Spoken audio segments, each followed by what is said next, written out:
Hello, my name is Lee Presser. This is my show. I speak frequently to very interesting people. Some of these conversations are so exciting, so intellectually stimulating, I thought others might like to listen in. This is the reason we started recording Conversation with Lee Presser. Welcome to Conversation with Lee Presser. Ken Schmidt, a health insurance broker who specializes in individual, senior, and small group health plans, is our guest today. He first appeared on this program in 2010. At that time, most members of Congress who voted yes or no on the Affordable Care Act bill, ACA, did not fully understand what was in the law. On October 1st, 2013, HHS Secretary Sebelius launched healthcare.gov. Technical problems with the site caused a national uproar. In addition, it was learned that 5 million individual healthcare plans had been canceled because those plans did not meet the new ACA standards. In 2014, it is said millions of people in group healthcare plans will lose their current coverage and be forced to seek other insurance. Mr. Schmidt and I will talk about the future of healthcare in America for the next half hour. Ken Schmidt, welcome to Conversation. Thanks for having me. So I guess we'll just jump right in. Why did 5 million individual health care plans get canceled this year, and why may millions more be canceled in 2014? Well, there's 10 essential health benefits, and one of the 10 essential health benefits is pediatric vision and dental. Maternity is one of them also. I see you have papers there. Do you have these 10 essentials in this stack right I don't have them there, okay. But most of them are things that, they're like doctor's office visits and emergency room. They're the things that are normally covered by plans anyhow. The big sticking points are maternity care and nursery room charges and pediatric vision and dental. But I will tell you, I've been doing this for 34 years, right, and I have not seen an individual or a small group program that has covered pediatric vision and dental in their medical programs. So what's happened is that the plans don't meet, and this is the individual plans now, but it's going to be the small group plans, even though they've delayed them until after the election next year, it's going to be small group plans next year that are not what's called ACA, Affordable Care Act compliant. So what has to happen is those plans either have to be eliminated or changed. So that's why people are getting these notices saying that their plan is going away, because they're not ACA compliant.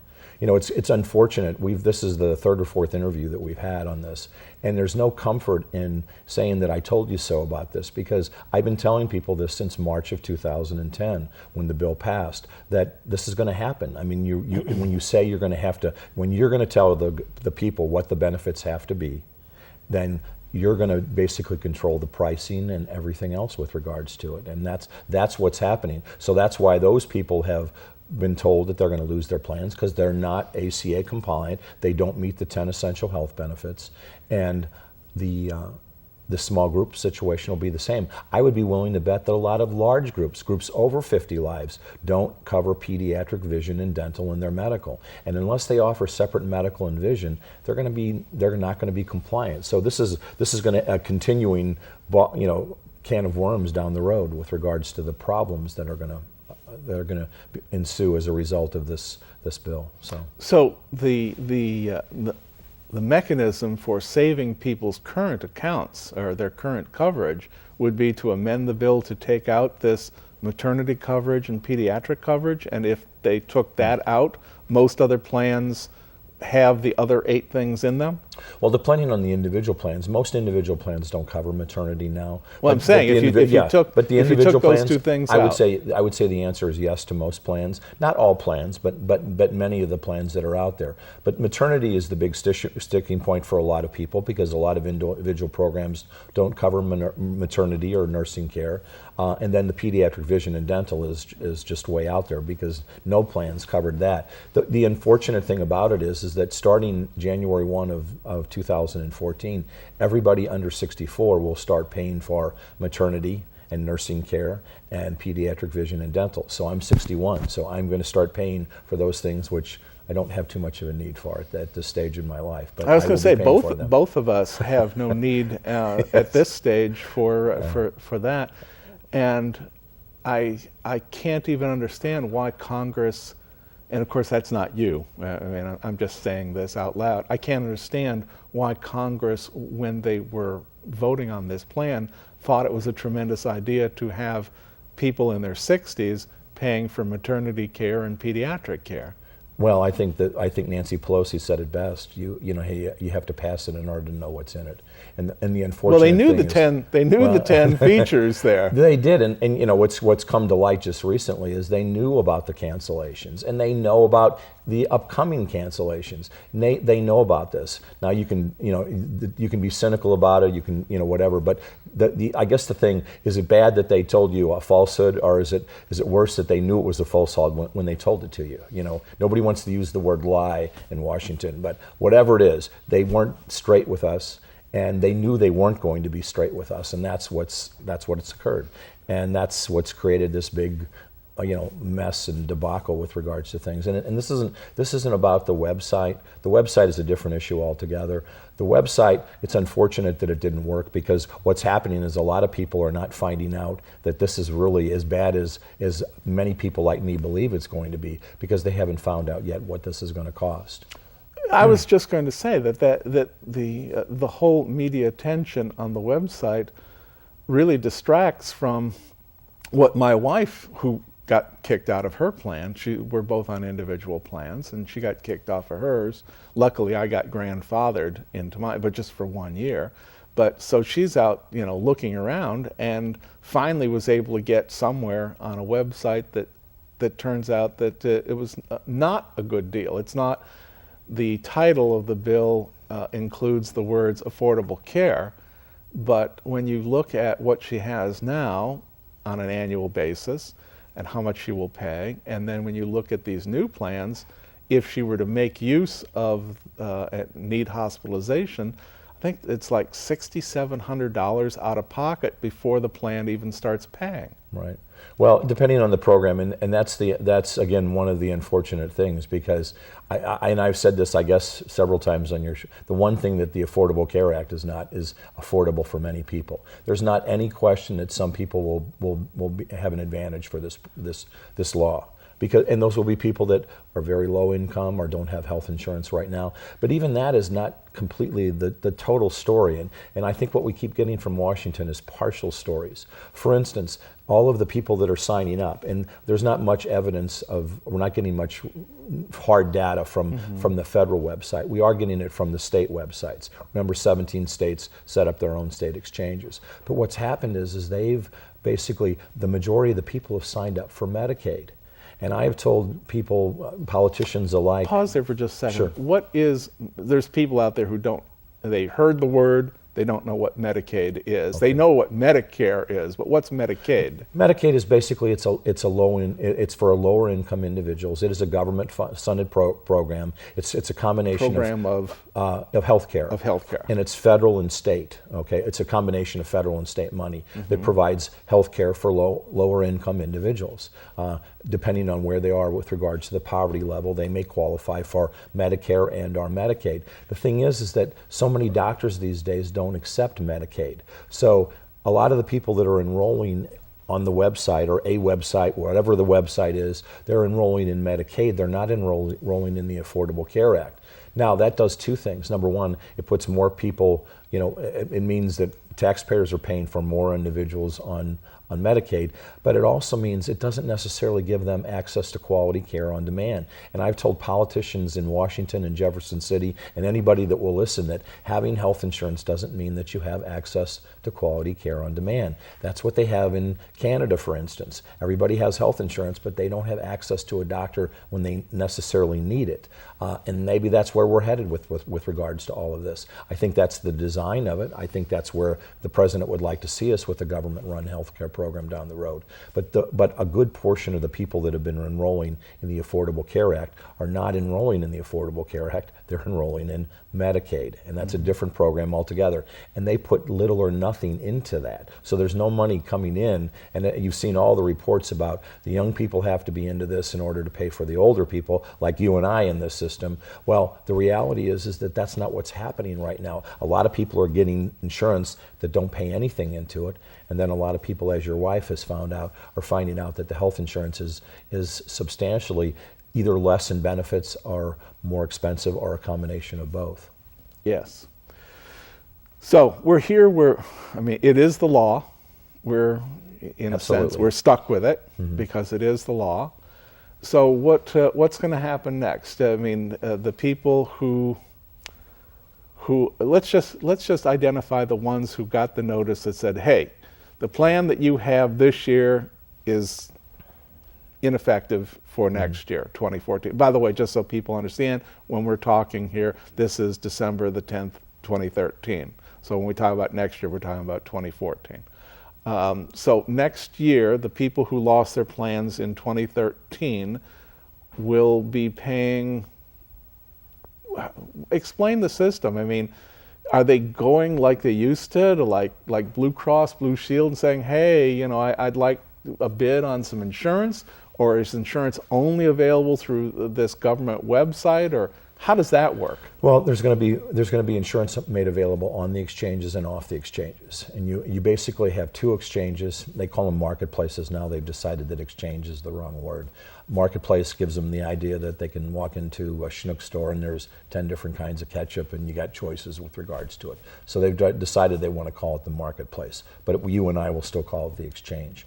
There's an individual exchange and there's a small group exchange. Now we know that the small group exchange has been delayed, okay? But with regards to the individual exchange, insurance companies have tried to anticipate a lot of what's happened. These letters that have come out, they basically, those individuals, most of them are going to have to find something else. So the question is, how do they go to call up Blue Cross and say, hey, I'd like to get insurance, or can they only go through the exchange? Is there still a private market, or is it all this government-oriented exchange system? Right. Using Anthem Blue Cross Blue Shield is a good example. They have like 12 plans on the exchange for the individual marketplace, but they have lots of exchanges off the marketplace. They still have to include the essential health benefits, but they don't. But there is going to be on exchange business and off exchange business. As far as how you access it, you can access it by phone, but generally speaking, you have to go through the website. The healthcare.gov website, there's no question that it's been improved from day one when it was not working for just about anybody. I personally, and I'm certified to market on the individual and the small group exchange. It's called the Shop Exchange, and I haven't been able to get on the website. I can't make an appointment with you, for instance, or your wife, and say I'll be there at 9 o'clock, and I can instantly get on the website. That's a problem. At the home. So at the home, I've stayed away from it as a result of that. It is better now. It's not perfect, but it is better. But the question that you ask is, you can go on the healthcare.gov website. You can also go on Anthem Blue Cross Blue Shield or Coventry for the individual marketplace. Coventry used to be Group Health Plan. Coventry is now a company of Aetna, but they both have spots on their individual websites where you can look for the Affordable Care Act compliant plans and the plans that are off the exchange also. Many more plans are going to be offered. Is there a difference between off and on? The choice, the benefits have to be similar, okay? The benefits have to be the same, but the difference is that they're offering more choices off the exchange than on the exchange. What sort of choices are off that aren't available on the exchange? It'll be maybe a different coinsurance, or a lower deductible. Again, things that we in the private marketplace we've already been selling and marketing as an insurance broker, and people paid for. There'll be lots of choices off the marketplace. To give you an example of the limited choices, and you mentioned Anthem Blue Cross Blue Shield. They're the only company in Missouri that's going to play in the small group exchange. That's the Shop Exchange. Coventry and United Healthcare, the two other big players in town, have said we're not going to participate in the group exchange. And Anthem is only going to offer 3 programs on the small group exchange. When you say small group, you're talking about like a Starbucks? That size of No, because Starbucks is a national company. Well, all right, a coffee shop that has like a dozen employees. Less than 50 employees. 1 to 50 employees is described as small. And that would be the small group exchange. When do you get to not a small group? When you go, well, that's kind of interesting because the government said 50 and over, 50 and below, or 1 to 50 is small group, and 50 and above is large group. But what if you're 50? That's a different issue. That's a question mark. But with regard to that, the individual marketplace. So getting back to Anthem is going to offer just 3 choices for small groups on the shop exchange. Now, and they're going to offer 12 on the individual exchange, but they offer 162 choices off the exchange. And those choices vary in things with regards to network, the doctors that you use. They vary with regards to co-insurance, co-pays, things like that, deductibles. So the private marketplace is going to still operate in many senses the same way, except they've had to add in all these different benefits to make sure that they're ACA compliant. But that'll still work pretty much the same way. The exchanges is where all the publicity will come to, because I hear that they're going to start a big marketing campaign with regards to it to tell people why they should get into it. The question becomes is, it's, again, I think that people need to realize that the issue of the website, it's unfortunate, certainly, but they will eventually, remember, they're using our money. They'll keep throwing our money at it until it works. So if someone is going to BJC doctor now, or they're going to a MOBAP doctor now, or they're going to a Mercy doctor now, you're saying that they actually have to ask the question at the time when they buy the insurance, is my doctor, is my hospital in there? Well, in this plan? Unfortunately, you can't ask a computer that. Okay, so you have to make sure, because that's probably you're not on the phone. You're in the fine print situation, and I think what you're going to find is a lot of people will end up enrolling things, but their doctors won't be in them, or their hospitals won't be in them. That's another thing that's happened on the exchanges. Coventry has given you choices on the exchange. They have like 9 different choices with their regular network, and they have choices that are without their with a smaller network. And that's what they do in the private marketplace also. The difference is that they have somebody like me to tell them, if you buy this plan, it's less expensive, but you can't use BJC doctors, for instance, or you can't use Mercy doctors, for instance. But there's not anybody like me on the website saying, hey, you just got to make sure you know that you're not going to be able to use your doctors or hospitals or whatever. And you've seen some things across the country where hospital systems and doctors have said, we're not going to accept ACA at all. We're staying away from it altogether. And that's unfortunate. I think, and I'm not a doctor obviously, but I think that doctors will tell you that they're getting farther removed from the patient experience. They're as this keeps developing, as the government keeps grabbing more and more of healthcare, that patient-doctor relationship is basically going away, and I think in some respects by design.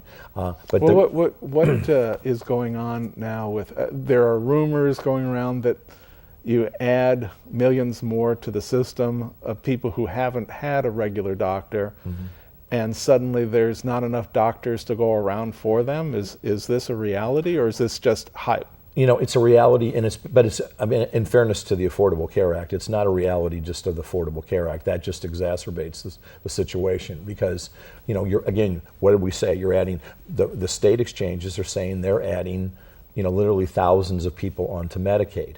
Well, again, they got to have a doctor to go to. So are there doctors available to take Medicaid recipients? And I would say that there is a very small portion of the medical profession that accepts Medicaid patients, because the reimbursement is so low. So when you say that they're giving them insurance... I want you to pause there for just 1 second, because I want to explain something where the audience understands. If you can imagine that and I'm going to talk right straight to them. I'm going to say, imagine that you're a painter, or you're a plumber, or you're a cake baker, and suddenly the government comes in and says, well, Mr. Plumber, you've got to go in there and you've got to do all this work in this house, and we're going to pay you $30 for it. How would you feel about that? Or if you're supposed to make a very fancy cake and you're going to get $15 for this fancy cake, this is some of the reasons why doctors are starting to feel the pressure.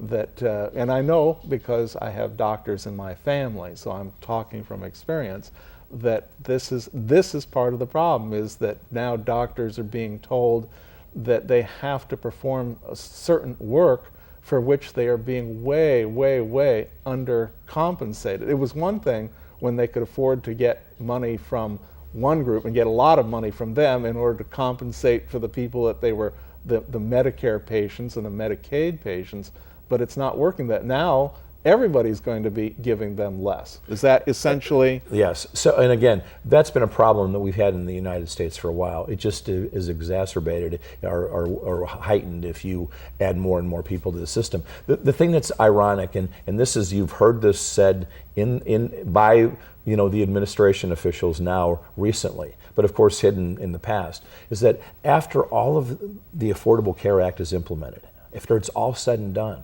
there are still 30 million people uninsured by design. Now, when they started all this, we only had 35 million uninsured. So we've basically made a power grab on the insurance industry. We've taken over 1/6 or whatever the number is now of the economy, and we're still going to have 30 million people uninsured. How is that possible that we're still? Because people aren't going to necessarily take it. That, again, it's January 1, that you asked the question, what are the things that are going to make a difference? January 1, everybody has to have health insurance.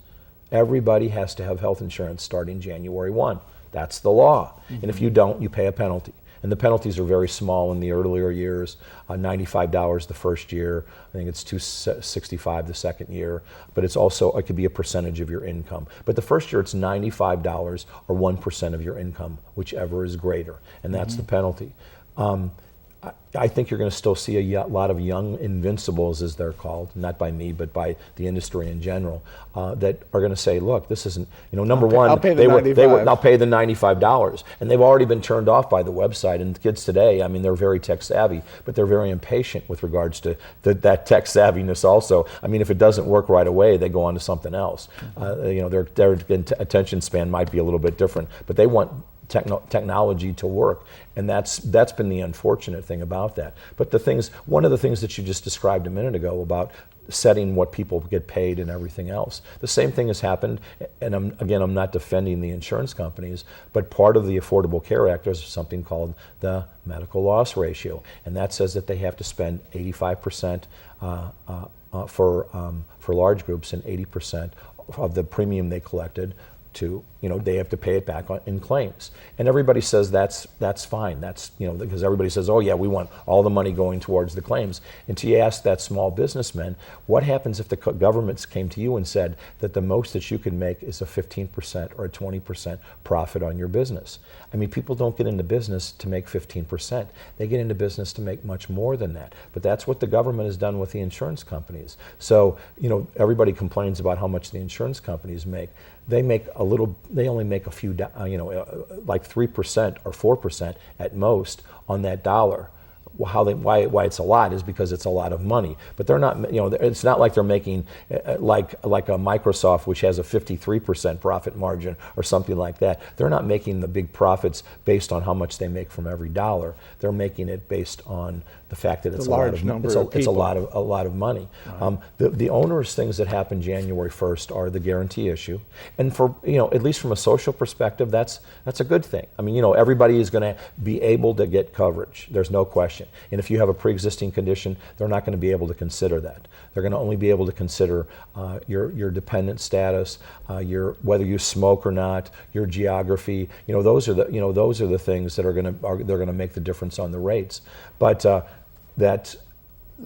those things, no pre-existing conditions, guarantee issue, those are all good things. I think socially we could agree on that. But the thing is, they don't make health insurance less expensive. They make it more expensive. And what you're coming into right now is they've teased us with a few things that, like people could stay on the plan, kids could stay on the plan until 26. Well, we were already 25 in Missouri, so that wasn't a big jump for us. There were no pre-existing conditions under age 19. They've did some things that they think were acceptable. But the onerous things are starting next year when, again, you have to pay for all these things. One other thing that makes a big difference in the rating schedule, and this is why we knew the rates were going to go up, is in Missouri, for instance, the ratio from a 24-year-old to a 64-year-old was an 8-to-1 ratio as far as premium. Starting January 1, it goes to 3-to-1. Who's going to make up that difference? Well, that's where they talk about the young people paying to for put in that. more in order to cover and those are the things me. that happen January 1. And our parents too. Well, everybody's going to pay with regards to it. We've only got about 3, maybe 4 minutes left here. I guess my real concern here at this point is, have we been, in America, the individuals, have we been underpaying for insurance, and now what the government is saying that we, the citizens, are going to have to contribute more towards the realistic cost of health care? Well, I don't know I think it averages out. Some people pay less, some people pay more, some people use more, some people use less. Most of the health care is used in the last year of your life than all your health care. I think that I think that it's fair to say that people want Mercedes health insurance, but they want to pay Chevy prices with regards to it. That being said, is that you can't convince a lot of people who pay a lot for their health insurance that it's, that they're paying little. But the people that have actually used it, that have had lots of serious illnesses or injuries, I mean, they may not like what it costs, but they understand why it costs as much as it does because they've used it a lot. Right. The problem is that you have. The problem is not insuring the problem is having, a major portion of America not paying for it. That's the issue.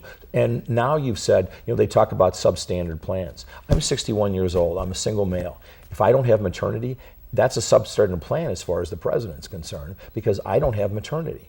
And I don't have pediatric vision and dental. So a lot of people are happy with those substandard plans that the president's described. But what we just said before was, though, that I guess your portion of the money that you and I are paying is actually going to subsidize all the maternity cases and the Absolutely. Pediatric cases. Right. So in other words, instead of a tax increase to cover Right. all this, they just have the people having premium increases in order to cover the overall healthcare system. Right. Am I reading this correctly? That's correct. Yes, and it will be spread out. Some things preventative is required now. That's one of the Affordable Care Act things. Again, adding preventative is probably a good thing. I mean, it takes a while for us to figure that out. You have to have a few years of experience to say, by adding a preventative benefit, did it make a difference with regards to people? But adding these benefits does not make health insurance less expensive. It makes it more expensive. So you've got that, how much do I want to pay versus how much the government pays, back and forth. That's the struggle that people are going to have in the future. What do I get versus what do I pay for? And right now, everybody's going to get a ACA compliant plan, and it will have all those benefits included. And it's going to be, for most people, except people that qualify for a subsidy, or at least for many of them, it's going to be more expensive than it was before. Well, that's about the time that we have here. I guess that I think many of the people that I speak to are scared to death because they had something and now suddenly it's going away. Mm-hmm. We'll have you back in 2014. We will discuss this again. Thank you very much for being with us today. Thanks for having me. And I've been speaking with Ken Schmidt. He is a healthcare insurance broker. Mostly, do you work Illinois? A little bit in Illinois. A little bit of Illinois. Just across the river. Right. But there are lots of people like me. Mostly in Missouri. But there's lots of folks, like you just said. So make sure that you get some good advice as we go through this change. This program will be available on YouTube. Take a look. Thanks. Bye.